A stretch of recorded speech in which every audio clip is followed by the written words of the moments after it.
reason to go on Saturday? Absolutely. It's the best thing after a really heavy defeat is to have a game quickly.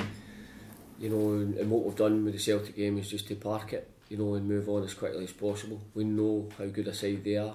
Yes, there's things we can do better, but having said that, the form that they're in and the goals that they've scored in the last 4 or 5 games, it can happen to any team in this league. So that will not be our fight, but games like Motherwell and then the upcoming one against St Mirren, the full focus goes on to that. You say park it, but there must be learning points from it. And Cammy was talking about how you want the team to up the tempo. Just what have you been trying to instill in the players after that to get on to the next game? Exactly that. We have got to get in people's faces quicker. We've got to play, with a lot higher tempo in terms of the way we move without the ball and with the ball. And that's something that's not going to happen overnight, because it's been a different style previously. So, we want to try and make sure the players really understand that that's going to be what's required to try and, take us up the table, So, every manager has a different style, and that's just the way I see the game be played. But we need to make sure that we're on the front foot more, and against, obviously, Celtic, that's very difficult, so you've got to set yourselves up to play counter-attack. But we move on to Motherwell now, and it's a completely different game. Obviously, Motherwell have got some very good individual players, but they've got a lot of strength, they've got a lot of physicality, which has been much talked about, but they're good players as well. So we need to stand up to that, we need to stand up to the battle, try and win the battle first and foremost, and then go and play. And defensively, the goals have been coming in against Dundee and you've not been scoring. How are you going to turn that around? Well, we've got to defend better and do our individual jobs better. The other side of it is we've got to, what I'm speaking about is try and get the ball forward quicker and get into dangerous areas, and we've certainly got to try and put more crosses into the box, because we've got to supply our strikers. They need service, and it's about moving it quicker to get into those areas to try and hurt the opposition. Jim, that's now 12 goals you've conceded in 3 games and not scored any. Is the challenge that you face at Dundee bigger than I suppose you maybe thought it was when you first came in? No, not at all. No, I knew exactly the challenge that would lay ahead, and I know exactly what needs to be done, and we'll work away at it. It's not going to happen overnight, that's for sure.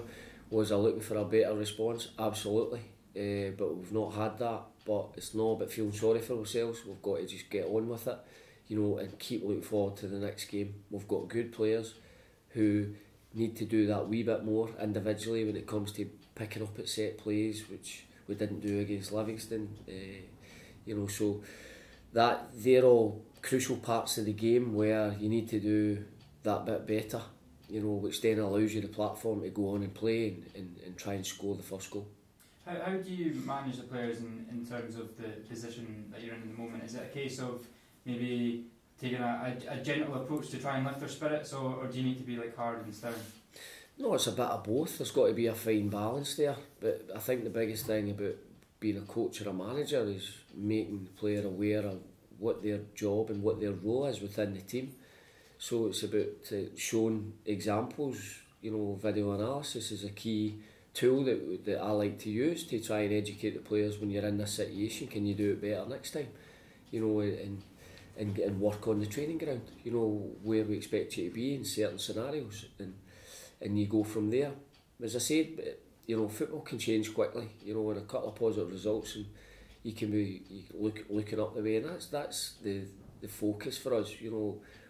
What's happened's happened. Don't feel sorry for yourselves. Get on with it. And look towards the next game. We're not at the point in the season when we can maybe brand the must-win titles, but how critical is getting a result against Motherwell, who of course are a team down at the bottom with you? Well, they've just shown themselves by picking up a couple of positive results that you can, gain a few points on the other teams, and that's exactly what we'll be trying to do with them. It's a big game for both clubs, but it is still early, if you like, in the season. But it's a crucial game that we want to go and win. We've not had a win yet, so that's exactly what I'm looking for. I want to go there and win the game, but we're going to have to defend well, and we're going to have to stand up to the battle, but we're also going to have to be ruthless when we get opportunities, you know, and it's important that we create opportunities. Is there any new signing news that you can tell us? Yep, we've signed Martin Woods, a player obviously I know very well. Had 3 years with him at Ross County. Martin's been obviously without a club since he left Partick Thistle. I know exactly what he'll bring on and off the park. It's a short-term deal, which suits both parties. It allows us to see how his fitness is, because obviously he's been training on his own, and it also allows him time to, you know, get himself in the team, and then we'll review it in January. So will be 1st of January? Yeah. Yeah. What do you think Martin will bring that's not currently the team doesn't possess? Well, he's got very good experience, and knows exactly what I expect from teammates in certain positions. So, you know, that's a good thing for me to have, because he's worked with me before and he knows exactly what I'm looking for within certain systems. So he can help, you know, that in the dressing room. It can help pass on that message. The three games that you've played so far have been against basically the league's forum team in Livingston, the league leaders, and the team that's second in the league. So realistically, are 3 defeats unexpected for these 3 games?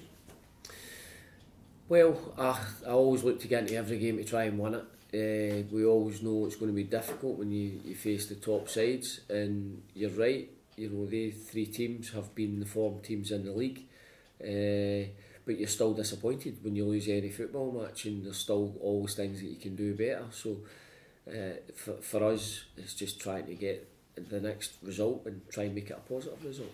And that first victory, when it comes, will obviously hopefully lead to a run from there. Well, you would like to think it would, but only if you keep doing the right things and keep working, you know, really hard. That's the way it works. Just because you win one doesn't mean to say that's a run going to start. You know, you've got to go and earn the right, and that's something that we're going to have to do tomorrow.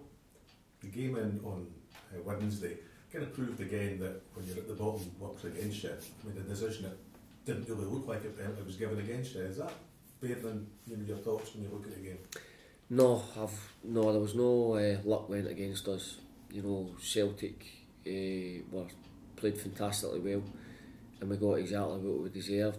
I take your point that, yeah, I didn't think it was a penalty, but, you know, no reflection on the scoreline. Is there any other players back from fitness for Motherwell? Yeah, there's one or two that have been back training with the group. There's only Josh Meekins who's completely ruled out. It might be a wee bit early for one or two. Paul McGowan's been back doing a wee bit of training. Obviously Martin's short on fitness as well. Nathan Ralph as well. He's been back in training, but, you know, still not quite 100%. So we'll see how these guys are, and we'll look forward to tomorrow.